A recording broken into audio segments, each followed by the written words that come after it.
Welcome to episode 3. We're going to whistle through the winter now. We're starting off with a League One game at home to Oxford. And a great 2-1 win for us, with Patterson and Adeniran scoring their goals.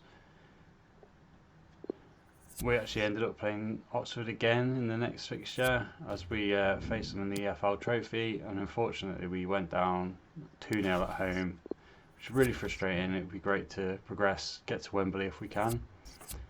We followed that up with a home tie against Bolton, with Bailey Peacock-Farrell away on international duty. It gave Joe Wildsmith a chance to stake a claim for a first team spot. He didn't manage to keep a clean sheet though, with Dempsey scoring late on. John Jules and Vincent got the goals, with John Jules again proving from the bench that he's a really good striker at this level. We followed that up with a trip to Wimbledon, which 20 odd years ago this would be a Premier League fixture. Now it's a League One tie, and we ended up drawing 1-1. Both goals in the first half, and Vincent having a goal ruled out midway through the second half. It's a very average performance, and very disappointed not to get 3 points at Plough Lane. We followed that up with a trip over to Cambridge. And again, Vincent was on the spot to get us 3 points. He's been brilliant so far this season, and he will definitely not be still here after the January window if his form continues. John Jules came on again, and Palmer made an appearance on the bench, and really pleased with the way the team performed there. Next up was a game at home to Lincoln. Again, our team's really settled at the minute. We've had very few injuries or suspensions, so it's the same team every game, with Windass, John Jules and Johnson scoring our 3 goals. Another really strong home performance. And it's great to see Brown coming on from the bench, getting some minutes as well, as I hope he'll really develop into the first team left back for this club. Next up we went to Cheltenham. And again, same team lineup. We didn't need to make any changes. Fitness and sharpness is good. And again, another 3-0 win. This time Johnson and Mendes-Lang got goals along with Vincent. Mendes-Lang has started to make a few appearances from the bench. I've tried to retrain him to a centre mid or a cam, and he just hasn't got the development space to do it, and he won't sign a new contract. So unfortunately he will be leaving either in January or later on. So the end of that first month, we're top of the league. The bottom 4, Shrewsbury, Lincoln, Cheltenham and Morecambe. So yeah, very happy with our performances so far as we go into October. Vincent's still top of the goal scorers chart at the end of September. Adeniran got 4 assists, he's our top assist maker, and Peacock-Farrell's kept 7 clean sheets so far, which is brilliant for us.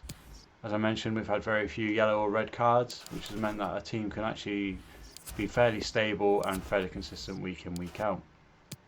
So we start November with a home tie against Gillingham,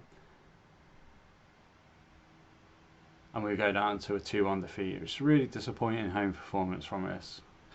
It was hopeful that we'd get 3 points at home to Gillingham, but we have to go again as we go into a away trip at Accrington. And again, we failed to get 3 points. We dominated the game, played really well, but we just lacked that cutting edge, which is a surprise with Vincent up front. Finally, we go up against MK Dons at home, and we lose 1-0. It was just a terrible result for us. There's some 5.2s in there, 5.4s. It was just a really poor performance from the side, and really disappointing to lose at home to a side like MK Dons.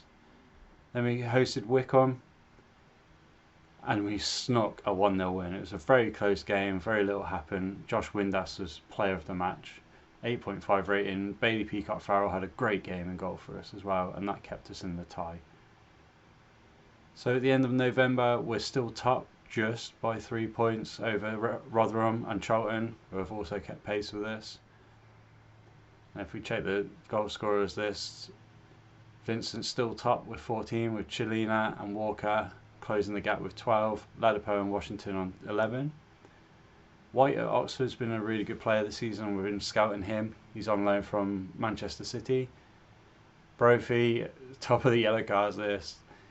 And thankfully we're still yet to have a red card. So really pleased that the team's so settled. into December. Home tie against Cambridge United in the FA Cup, and a 2-0 win gets us through to round 3. Massive, massive win, and the club and the board really expects us to get to the last 16, which would be very difficult. Away trip to Pompey. Pompey were one of my favourites to win the league this year if we wouldn't, and we lost 1-0. Harness is a really decent League One player, and we've been scouting him. And they've got Bazuna in goal, who's another youngster that we've been looking at. Next trip was the Crew, and a 1-1 draw with Windass rescuing us late on. The form has been pretty dire this month, and hopefully we can turn it around. In the EFL Trophy we played Bolton again, and as always, when you lose on penalties it seems to be 4-3, and out we go. So no Wembley trip for us this year, at least in the trophy.